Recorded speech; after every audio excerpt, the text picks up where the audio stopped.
أعوذ بالله من الشيطان الرجيم. بسم الله الرحمن الرحيم. الحمد للہ وکفا سلام علی عبادہ الذین اصطفیٰ۔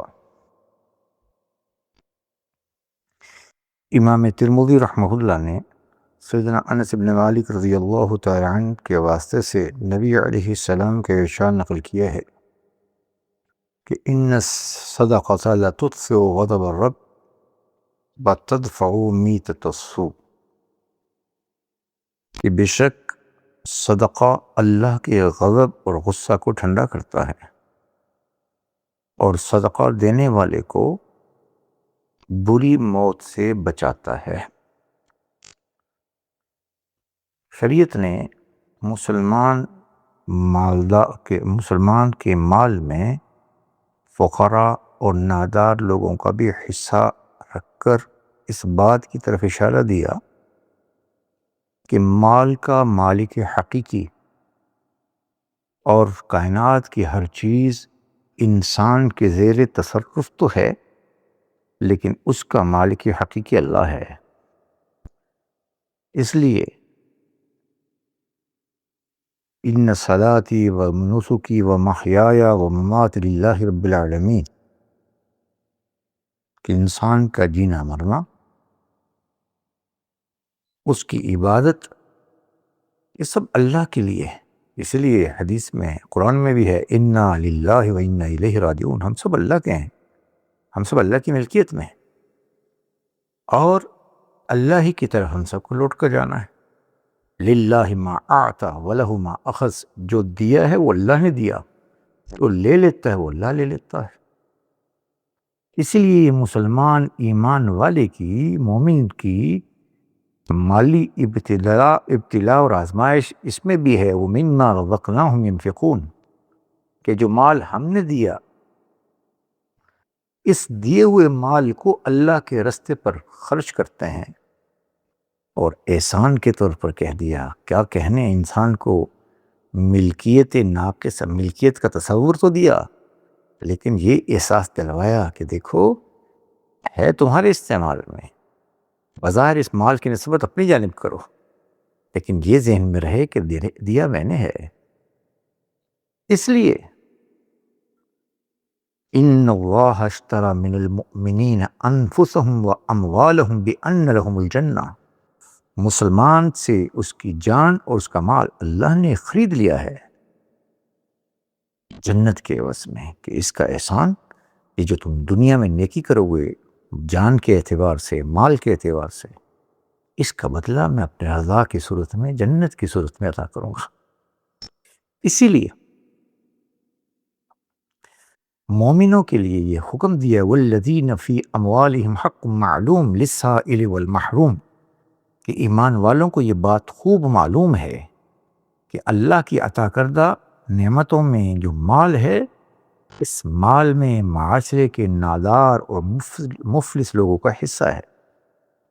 اس لیے جو مسلمان مال اللہ کے راستے میں خرچ کرتا ہے، ہر مال صدقہ ہے، کیونکہ اس میں اس کا وہ سچا سمجھتا ہے، صدقہ صدق سے ہے، یہ اللہ اور اللہ کے رسول کے وعدوں کو سچا سمجھتے ہوئے بظاہر اپنا کے زیر تصرف مال اس کو اللہ کے نام پر خرچ کرتا ہے۔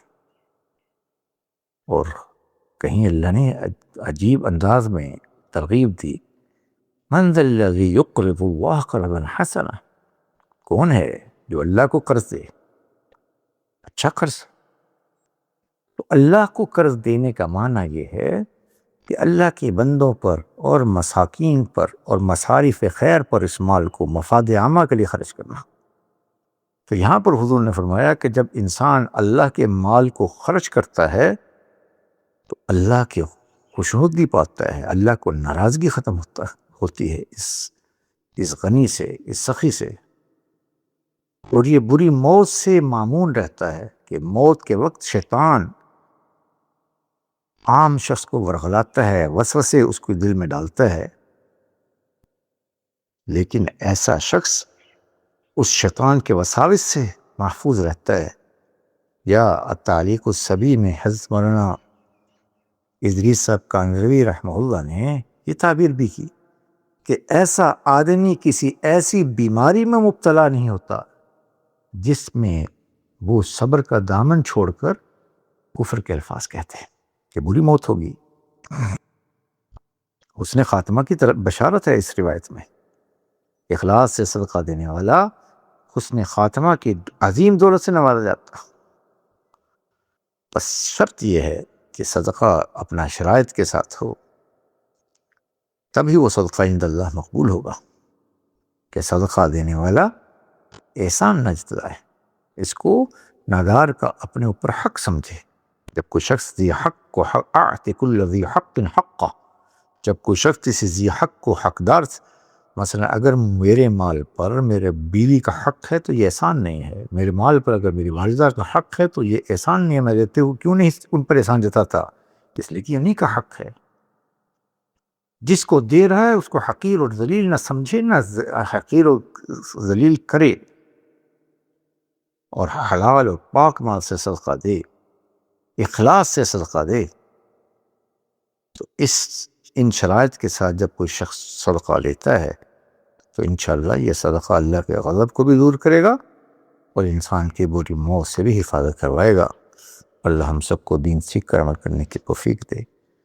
رمضان المبارک کے پاکیزہ گھڑیوں میں کی گئی نیک اعمال اور ٹوٹے پھوٹے نیکیاں اللہ اپنے خاص فضل سے قبول و منظور فرما کر پوری امت کے تمام مسائل کو حل فرمائے۔ ہمارے انفرادی اجتماعی مسائل جتنے اللہ کے علم میں ہیں، ہم سب اللہ کے محتاج ہیں، اللہ ان کو اپنے فضل سے حل فرمائے، ہم سے راضی ہو جائے۔ ہر شر سے اللہ ہماری نسلوں کی حفاظت فرمائے، ہمارے دلی چاہتوں کو اللہ عافیت کے ساتھ پورا فرمائے۔